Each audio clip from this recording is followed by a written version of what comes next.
Have you ever wondered, how am I supposed to work on my trauma and do life at the same time?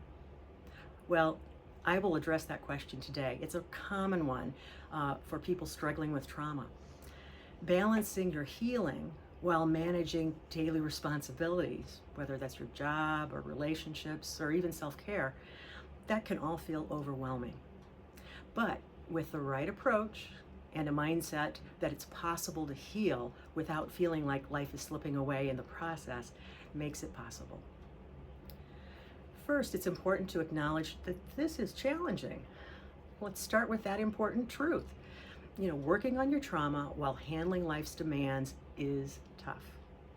Trauma impacts how we think, how we feel, how we interact with the world, and that drains us of energy.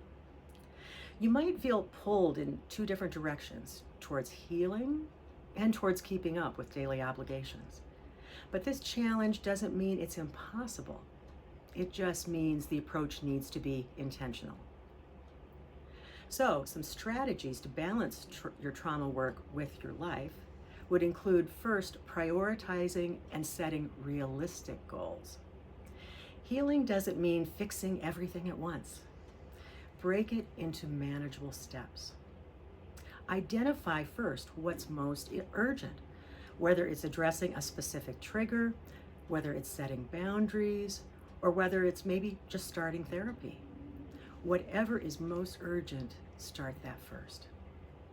And then balance your healing efforts with your life responsibilities, knowing that some days you're going to focus more on healing and some days you're going to focus more on your life. Another thing to do is to build a support system. So it's important to share this journey with trusted friends, trusted family, or trusted colleagues. You don't have to explain everything, but letting others know you're working through trauma can create understanding and support.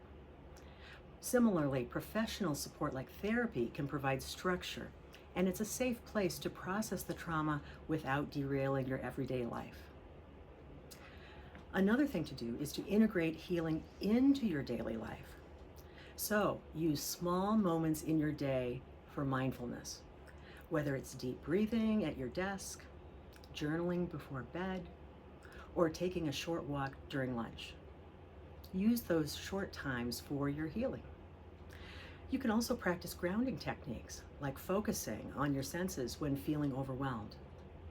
Self-care isn't a luxury. In this process, it's essential. So nourish yourself with activities that bring calm or joy, like listening to music or spending time in nature. Finally, you're going to be patient with yourself. Remember that healing is not linear. Progress comes in waves, and setbacks don't mean failure. It means relearning. Give yourself permission to rest when needed. Sometimes just getting through the day is an accomplishment in itself. Balancing trauma work and your daily life is not about perfect harmony. It's about progress and resilience. You are not failing if it feels hard. It is hard. But by setting small goals, leaning on support systems, and weaving healing into everyday life in those little moments, you can move forward without feeling like life is passing you by. Healing is a journey, and you're already on the path just by asking that question: how am I supposed to work on my trauma and do life at the same time?